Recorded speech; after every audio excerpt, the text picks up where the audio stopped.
How you doing, Trench? I'm back. Welcome to my YouTube channel. Like and subscribe. Click on the bell to receive notifications. Today we're going to continue the spanking of Farid in part 2. So if you didn't watch part 1, please go watch it first and then continue watching this part 2. We will finish Farid off today. We will finish him off by the truth, nothing but the truth. So if you really care about the truth, Muslims, continue watching. Let us start. Now, even the Coptic Church uses this term. As we can see here, the text says, الطلاق لا يجوز عندنا بعد عقد النكاح. The translation, to us, divorce is not permissible after the marriage contract. According to Salibi Prince's translation, to us, divorce is not permissible after the sex contract. Wait يا فريد. لوين بدك تروح يا جال يا كذاب يا زنديق. والله أنت ما عندك شرف. Let me say it in the Arabic way. والله ما عندك شرف. ما عندك وجدان يا كذاب ابن كذاب. You have no shame, you have no honor, and you have no dignity. And here is why. Don't you Muslims always cry for context? Let us read the sentence in context. It is talking about عقد النكاح, the contract of nikah, which is nothing but sexual intercourse. And if we continue reading, it's talking about prayer. And when the imam is there, وحضور الإمام, when the imam is also there, when the imam is present. So is this talking about Christianity? No. So why are you trying to force the effing word, the nikah word, down our throats? It has nothing to do with Christianity. This book, this Coptic book, is addressing Muslims and Islam and Islamic sex contract, عقد النكاح. That's what it is. The effing contract of Islam. So why are you lying? Why are you saying that this is about Christianity? No, we Christians, we have something called zawaj. We don't practice nikah when we get married. There is nothing called a عقد nikah in Christianity. There is عقد الزواج, عقد الزواج, in the presence of a priest, for example. You liar. Yalla. It is what it is. This is Farid Leaks. What can we expect from this liar and deceiver? You see, Farid Leaks is the gift that keeps on giving. Muslim apologists like Farid Leaks are useful idiots. They are actually helping us. They are helping us to show everybody that the Muslim apologists are nothing but liars and deceivers.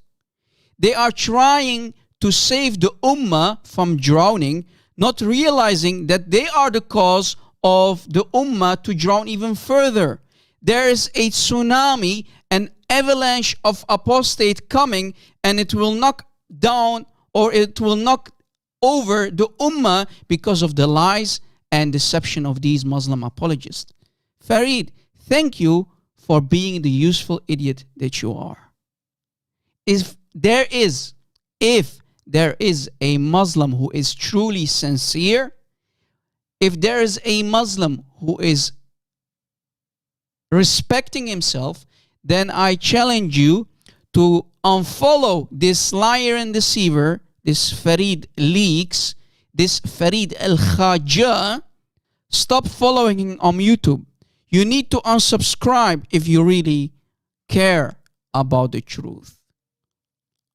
Do you really care about the truth, Muslims? Yeah, let us continue.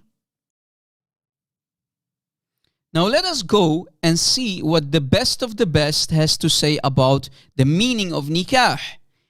Here is the English translation of Sunan Ibn Majah, volume 3, and let us go to page 57. Again, Sunan Ibn Majah, volume 3, page 57. And I will provide the link to this book in the description box, so you can find it there. Let us go to page 57. This is page 57 of Sunan Ibn Majah, volume 3. To understand the meaning of an-nikah, here is the meaning. Nikah linguistically means to unite and to bring together a man and a woman. The real literal meaning, now watch, of nikah is to have sexual intercourse. What? So the meaning of nikah means to have sexual intercourse? Yes. But on the other hand, the metaphorical meaning of nikah is the bond of marriage. That's the metaphorical meaning. But the real meaning, the real literal meaning of nikah is sexual intercourse. Did you catch it? I have nothing to do with it. This is Sunan Ibn Majah, volume 3, page 57. Do you see how Farid Leaks is lying about the word nikah, what the true meaning of nikah is, and how he's forcing the word nikah down our throats? We Arabic-speaking Christians have nothing to do with this word. We, when we get married, we use the word zawaj, because that's the real meaning of marriage. Remember, two different words. Marriage, zawaj, nikah, sexual intercourse. Deal with it, Muslims. I have nothing to do with this book. This is Sunan Ibn Majah. Don't forget that Sunan Ibn Majah is one of the 6 important books in Sunni Islam, which, for example, Sahih Muslim and Sahih Bukhari are included too. Are you going to throw Ibn Majah under the bus to lie about Islam, Farid? Please do that. Can you do that for me? Can you throw Ibn Majah under the bus, yeah, Farid? I'm sure you can. And yesterday, we showed you the video about this false translation that is supposedly published in the year 1816. But we Christians don't accept it. It's nothing but a fake translation. And if you didn't watch the video, I highly recommend you to go and watch it. Let me try something here. I created this translation of the Quran, and this is Surah Al-Fatiha, the first chapter of the Quran. This is my translation of the Quran. Muslims, would you accept it? Look what it says. بِإِسْمِ الشَّيْطَانِ الرَّحْمَنِ الرَّحِيمِ. In the name of Satan, the most compassionate, most merciful. Muslims, what do you think of this translation? Would you accept it? Why not? You will call it a false translation. Well, that's why we don't accept any false translation for the Bible. So, Farid, why are you such a hypocrite? Why are you rejecting my translation of the Quran? But why do you get shocked when we Christians don't accept any false translation of the New Testament? Do you see the double standard here, Muslims? This is the double standard of your hero, Farid Leaks. Furthermore, lo and behold, I found a really interesting and damaging fact about this false translation that Farid brought up. Watch. After doing some research, I came to the conclusion who the translator is behind this fake Arabic translation of the New Testament. This person by the name of Nathaniel Sabat, he is the translator of the 1816 published fake translation of the New Testament in Arabic. Do you see it? 1816 Calcutta. So this guy, who is he? And let me tell you something about him. This guy is a Muslim, yes, a Muhammadan who wanted to become a Christian to attack Christianity. So he was a Muslim in disguise. So he wanted to join Christianity only to attack it from within. He wanted to learn about Christianity so he could try to attack it. Look at this deceptive tactic. This reminds me of someone who is also a deceiver. Take a wild guess who we were talking about today. Farid response, right? Yes, you heard it correctly. This guy was a wannabe Christian, but in reality he was a Muslim, and I have proof for it. So why would any sane Christian accept his false translation? Right? Do you see the problem that we have to deal with here? Fake Christians who are in reality Muslims getting paid to create a false translation of the New Testament, calling Jesus Isa al-Masih, not Yeshua al-Masih, in their fake translation. And not only that, getting paid for it. Cash money, baby. So if this was not enough to show you, this so-called Arab Christian by the name of Nathaniel Sabbath, he was hired to translate the New Testament into Arabic by a person called Martin.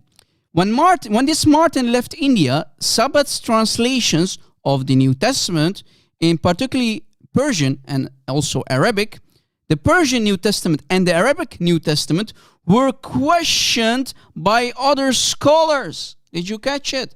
So his work was not even to be trusted. Why? Because he was forcing Muslim or Islamic things inside the New Testament. Islamic doctrines inside our New Testament translation, or in this case, in his false New Testament translation in the Arabic.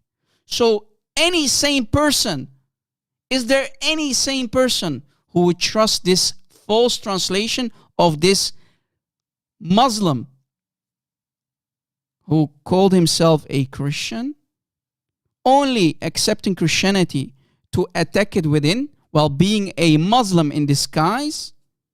And look how this guy was working. Look what it says. Look what it says more about him.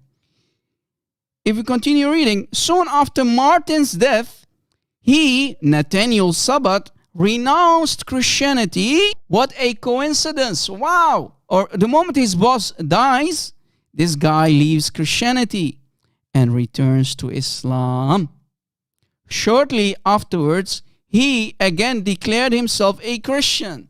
So religion was nothing but a game for this guy. He was changing religion more than his dirty socks. So religion became a game for this Nathaniel Sabbath. This guy was not right in the head. Clearly, he had some psychological issues.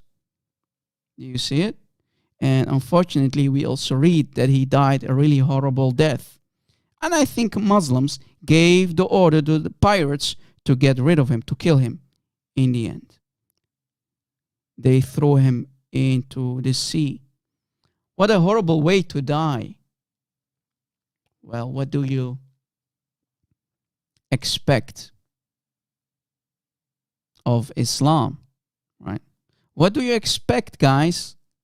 Now, any person, would you accept a translation of such a person who was changing a religion more than his dirty socks? Joining Christianity in the first place to attack it, calling himself a Christian while being a Muslim in disguise to attack Christianity from within, to learn about Christianity and to attack it? Would any sane Christian accept his Arabic translation of the New Testament? Of course not. Never. And this is why his false translation of the New Testament never became famous. This is the reason why we reject this fake translation. Ya Farid leaks. This is why we don't accept this translation. Because it's nothing but a fake translation of the New Testament that has Islamic doctrines, Islamic names like Isa al-Masih. No, as we showed you in our previous video, we Arabic-speaking Christians, we don't call Jesus Isa al-Masih. We call him Yeshua al-Masih. Did you catch it? Farid, you are a miskin. You are a munafiq and you are a deceiver. Yallah. It is what it is. Muslims, please, never ever put your trust in this deceiver, this scammer by the name of Farid Response.